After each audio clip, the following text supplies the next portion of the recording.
every morning with the prayer Modeh Ani.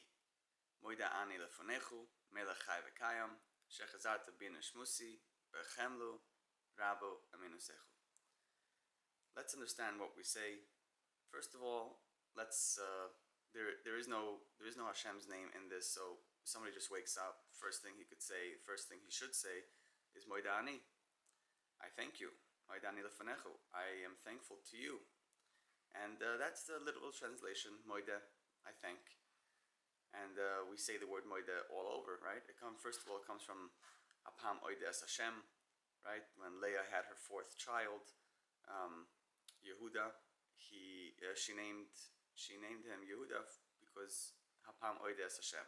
This time I will thank Hashem, because between the four wives of Yaakov, they all figured, since there are supposed to be 12 kids, we're all going to have 3. And when she had number 4, she was like, okay, this is beyond my understanding. This is all Hashem. So Yehuda is that. Then we say Moedem Anachnu Lach, right? Moedem, we thank you. Moedem Anachnu Lach, we say it 3 times a day. And so it's all about thanking. We thank Hashem for returning our neshama to our bodies and giving us another day, another chance to be able to fulfill whatever we need to fulfill and fix whatever we need to fix, and be able to merit the world to come when we finally return our neshama for good. But the word Moedeh has another understanding as well. Moedeh means I acknowledge. I acknowledge, okay? Ani modeh. I acknowledge that everything about me is you. Modeh ani lefanecha. I acknowledge that without you there is nothing. I acknowledge that without you there is no me. I acknowledge that the entire world surrounding me and everything that I go through in my entire life is all from you.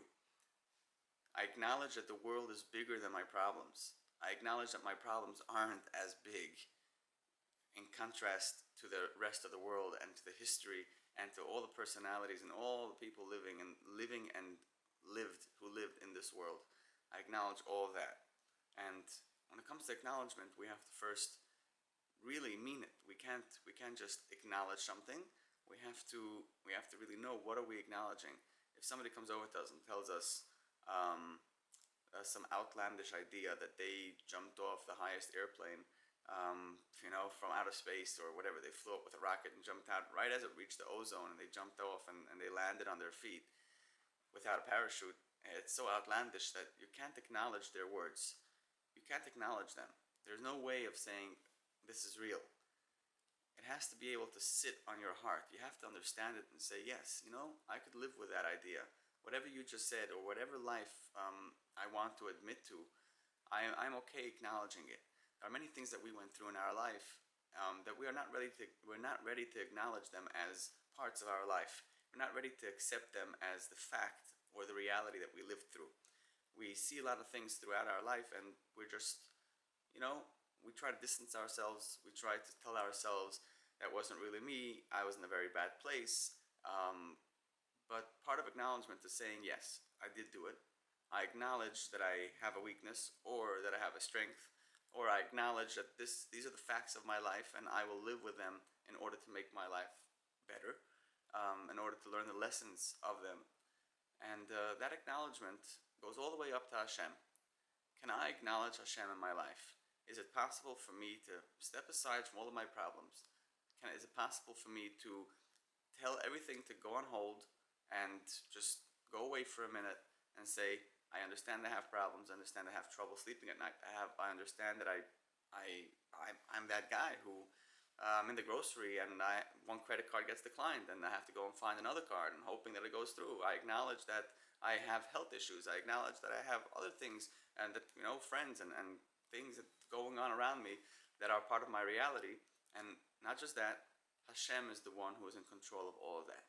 Hashem is the one that I acknowledge as the force of my life.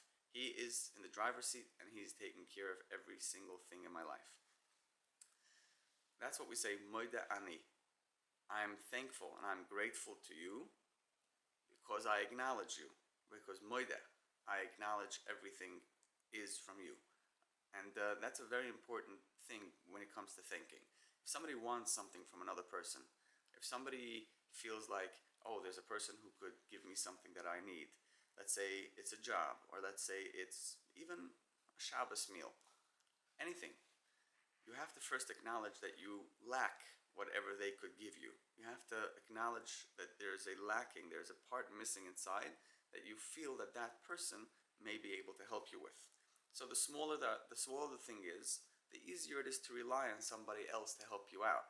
Yes, okay, I don't have a meal for today. I could say, okay, it's a small thing. I believe I could acknowledge that reality that I'm hungry, and I could rely on somebody to provide that for me. And of course, I'll thank him afterwards. And that's the Modeh and Modeh, the acknowledgement part, and the thanking part. But what is it when it comes to something much bigger, something like life, something like our heart beating and our mind thinking, all of that, all of the house that we live in, right? As I just heard somebody say yesterday, when we put on a mezuzah on our door, it's not that we put the mezuzah, rather we thank Hashem for giving us the house. Hashem gave us the house, so now the least we could do is put the mezuzah on. But the question is, does Hashem need our thanks? Does He need that? What does He require of us? Does He require for us to walk around and acknowledge everything coming from Him so we could thank Him? Is Hashem that petty that He requires our thanks? Does He need that, and otherwise there's nothing? So to understand the level of gratitude, of how gratitude works, let me give you a little image, a little just think about it, a little imaginary thought. When you go over to someone, you try asking them for something. Who says they are interested in listening to you? Who says they have the time right now? Not just about you, but who says they have the time or they have the mind to think about your problem or about the thing that about your request? Not always is it. And let's say they do want to listen. What if you come there and your words that you are saying come off in a very begging type of way, which will turn off the other person? The person's going to be like, listen, I could help you out, but I don't know, you're a little bit needy. You're just, I don't want to deal with this. This is not the type of personality I want hanging around me. And let's say that person is willing to listen. He's like, you know what, I'll help you. But you feel that the relationship over here is like a one-time thing. This person took care of me once, and you know what, I'm grateful, I'm thankful, but it's like I used up this opportunity, and that's it. It's never going to come back again. But when it comes to thanking somebody, it doesn't matter if that person is in the mood or if that person is not. If we come and start giving compliments, everybody is willing to listen. Everybody is willing to accept that compliment. Everybody wants to hear it. Everybody is open to that. And even if they don't reply or if they don't react right away, don't worry. The thanks is always heard, and that person will always remember you for it. Okay? But now when we go back to Modeh Ani, when we daven to Hashem, we have to learn how to thank Him. We have to learn how to be there, even though we just said the entire Shemona Esrei without any thought. The thoughts we were having were about something totally different than davening. We started at the Choinen, and right away we're just, whoa, we're in Hawaii. And by the time we get to Avarachman, we're like, whoa, where was I? And even Avarachman is just the thought of where was I, and then suddenly it's Shemaya Tefillah. So we continue into Ritzei. What does Ritzei do to us? What does it do to us? What do we do with it? When we say that, we're like, listen, Hashem, in the Beis Hamikdash, there used to be makrif karbanos, and these karbanos had to be done with the proper thought, right? No pickle. You can't think of anything inappropriate or about even eating this carbon in the wrong place, in the wrong time, or spraying the blood in the wrong place. And chitz lezmanai, chitz lemkoimoy. And these karbanos would be l'reach nichoyach ishe l'Hashem, right? It would go all the way up to Hashem. Hashem would accept these sacrifices as our avodah. Nowadays, our avodah is tefillah. Our avodah is davening. So our davening, even though we don't have the kavanah, we would say it should be like the karbanos. If you don't have kavanah, it's not accepted. How about the tefillah? But we say, Hashem, we know that all these karbanos, even if there would be Yidden who wouldn't be kavanah, But if the kohen, if there's one tzaddik, if there's a yid in the nation that goes and sacrifices his life and gives away his time to really, really, really acknowledge Hashem and really thank him and daven to him, let our tefillos be part of him. For these tefillos, listen to our tefillos, not just of mine, just of the entire klal as well, and accept it just like the karbanos. Take it in, allow it in, and let this reach nichayach reach you. And then we go into moedim. Moedim is, you know what? Not just that our tefillah should reach you, should be able to go to a higher place. It shouldn't just be like words that are floating in the air. Rather, we should have words that reach you, that go even higher. And that's what we say with moedim. We say, now we're going to go and thank you.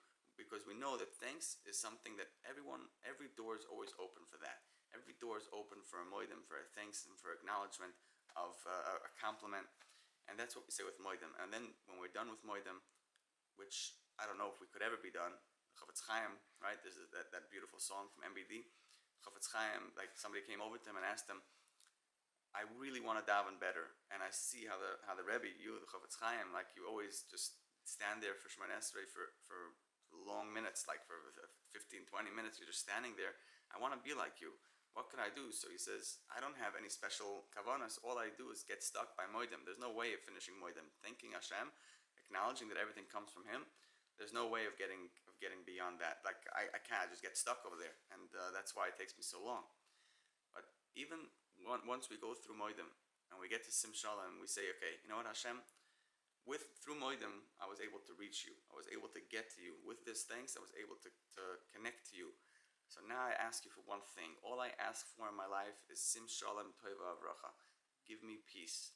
Give me good. Give me blessings. Give me chen. Give me grace me. Give me life. Give me all those things, because Hashem gave us everything with the light of His face, with the shine of His face. Hashem gave us Teres Chaim, Ahavas Chesed, Utzdaka, Uracha, V'chaim Tovim, V'shalom. He gave us all these amazing things. So 7 things if you count again. So Teres Chaim, Ahavas Chesed, Utzdaka, Uracha, V'chaim Tovim, V'shalom. Teres Chaim, Ahavas Chesed, Utzdaka, V'rachman. V'rachman. I skipped V'rachman. Okay, so we have all these 7 things that we get, and we ask from Hashem, please give us these things, because now that we're in a place that we said moedim and we reached you, we ask of you, open up more shefa, please give us more so we could live better and happier lives. So back to our question, does Hashem need our thanks? No, we need to thank Hashem. We need to acknowledge that He's unlike any other person who, when you ask him for a favor, he might not be available, or maybe he is available, but he might not like your tone of voice. And even if he does like your tone of voice, maybe he can help you only once, and he can't help you forever. And even if he promises that he will, what if he dies tomorrow? But when we have Hashem, it's our obligation to come and thank Him and acknowledge Him in our life. Because once we do acknowledge Him, we acknowledge a God that lives forever, Hashem that could provide anything, everything, however, whenever. And that's what we say every morning. Modeh Ani lefanecha. You don't need my thanks. You don't do things for me in order for me to say thank you. But you do things for me in order that I acknowledge you, in order that I see that you run the world. And once I see that you run the world, there's nothing left for me but thanking. There's nothing left for me but being thankful and grateful and connected to you. And this is how our relationship is built. Any relationship, apply these principles to any relationship you have. If you acknowledge that the other person has something that you don't have, if you acknowledge that your life is on a certain trajectory and you're living a certain type of meaning because of those other people that are surrounding you, because of the circumstances that are forming your life, you get to acknowledge that and you get to thank them afterwards. You start seeing your successes and you start looking at them and you say, wow, I couldn't have done it without this entire environment. And then you look back and you say, no, it's not just them. It's Hashem who set me into this life. He gave me this environment. He gave me this type of life, and He gave me these talents, and I'm truly grateful. And this only comes after acknowledgement. Hopefully, we'll be able to take this and continue down different parts of davening. Be'ezrat Hashem, next week we'll talk about Reishis Chachma, Yiras Hashem, and we'll get into that. I appreciate you all checking in, taking time out of your day. Hopefully you got some interesting thoughts going on in your mind right now, and allow those thoughts to grow branches. Let yourself be led in these thoughts. Let them make a change in your life, and of course, be thankful and be grateful to Hashem for everything.